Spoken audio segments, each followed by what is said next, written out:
चलिए प्यारे विद्यार्थियों, सर्किल पॉइंट यूट्यूब चैनल पर आप सबों का स्वागत है। 10 के डोज में एम चक्रवर्ती के साथ आप लोग आज 10 प्रश्नों का पॉलिटी के प्रश्नों से रिवीजन करेंगे। पिछले 2 दिनों से सरस्वती पूजा के कारण आप लोगों का क्लास नहीं ले पाया था, क्योंकि काफी शोर शराबा अगल बगल में हो रहे थे, ठीक है ना। तो चलिए आज हम लोग फिर से लग जाते हैं प्रतिदिन की भांति और देखेंगे पॉलिटी का 10 सवाल आप लोग को लिया गया है, जो कि बिहार दरोगा हो, बिहार पुलिस हो या एसएससी एमटीएस का हो या कोई भी प्रतियोगी परीक्षा हो, सभी के लिए आपके लिए महत्वपूर्ण रहेगा। तो चलिए बढ़ते हैं। सबसे पहला क्वेश्चन आप लोगों के लिए दिया गया है कि मनरेगा कार्यक्रम की समुच्छेद को लागू करने हेतु लाया गया था। ध्यान रखिएगा, वेरी इंपॉर्टेंट क्वेश्चन है कि मनरेगा कार्यक्रम की समुच्छेद को लागू करने के लिए लाया गया था अनुच्छेद 43। किसको? अनुच्छेद 43।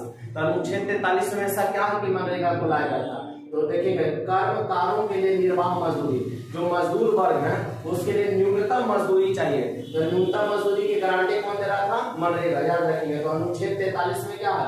कर्मकारों के लिए निर्वाह मजदूरी और मनरेगा कार्यक्रम की समुच्छेद को लागू करने के लिए लाया गया था। तो अनुच्छेद 43। दिल्ली के मुख्यमंत्री की नियुक्ति कौन करते हैं? तो राष्ट्रपति करते हैं। याद रखिए, बाकी राज्यों के मुख्यमंत्री का नियुक्ति पूछेगा तो वो नियुक्ति करेंगे राज्यपाल, लेकिन स्पेशल दिल्ली में आप याद रखेंगे कि दिल्ली के मुख्यमंत्री की नियुक्ति कौन करेंगे? राष्ट्रपति करेंगे। दिल्ली के मुख्यमंत्री की नियुक्ति कौन करेंगे? राष्ट्रपति करेंगे। और बाकी ऐसे राज्यों का आपसे पूछ देगा, जैसे बिहार है, उत्तर प्रदेश है, जो राज्य है केंद्र शासित प्रदेश नहीं है, वहां के मुख्यमंत्री आपसे पूछ देगा, तो वहां के मुख्यमंत्री का नियुक्ति कौन करते हैं? राज्यपाल करते हैं। राष्ट्रपति किसी संघ राज्य क्षेत्र में, ध्यान दीजिएगा तीसरा क्वेश्चन, राष्ट्रपति किसी संघ राज्य क्षेत्र में प्रशासनिक कार्यों का संचालन किसके माध्यम से करता है? इंपॉर्टेंट क्वेश्चन है।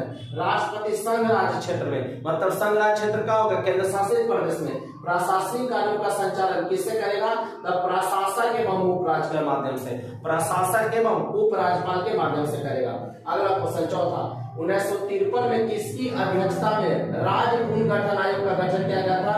फजल अली। किसके? तो फजल अली। पांचवा सवाल देखते हैं, राज्य विधानमंडल के किस सदन के निर्वाचित सदस्य राष्ट्रपति के निर्वाचन में भाग लेते हैं? ध्यान दीजिएगा, बहुत इंपॉर्टेंट क्वेश्चन है। राज्य विधानमंडल के किस सदन के निर्वाचित सदस्य राष्ट्रपति के निर्वाचन में भाग लेते हैं? तो विधानसभा।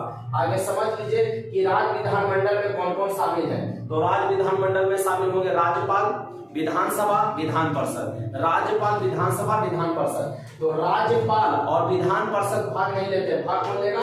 विधानसभा भाग लेगा। कौन लेगा? सिर्फ विधानसभा।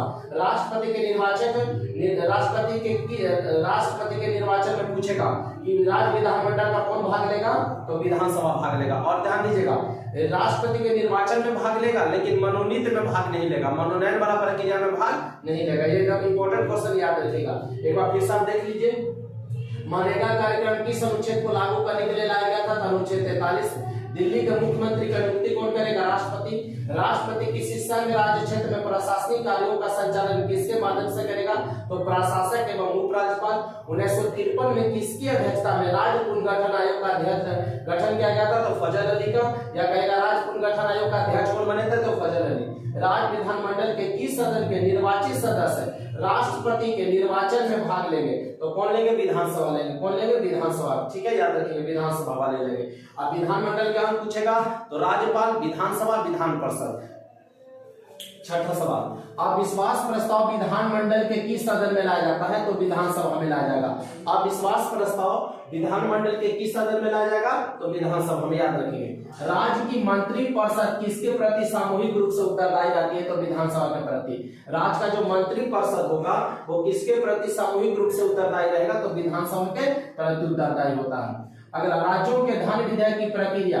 तो राज्यों का धन विधेयक जो प्रक्रिया होगा अनुच्छेद 199 में, अनुच्छेद 199 में। अब केंद्र का पूछेगा तो अनुच्छेद 109, केंद्र का पूछेगा तो अनुच्छेद 109। और राज्यों का धन विधेयक का प्रक्रिया होगा अनुच्छेद 199। आप केंद्र वाला याद रखेंगे, अनुच्छेद 109।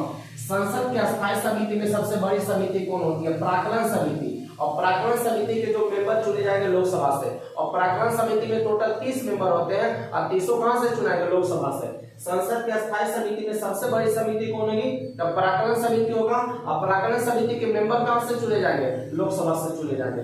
संविधान किसके शोषण के विरुद्ध अधिकार स्वीकृति करता है? किसके शोषण के विरुद्ध अधिकार स्वीकृति करता है? मतलब आप किसका शोषण नहीं कर सकते। तो ध्यान दीजिएगा, बच्चों के स्त्रियों के और जनजातियों के, इसके शोषण के विरुद्ध वो आपकी अधिकार स्वीकृति करता है।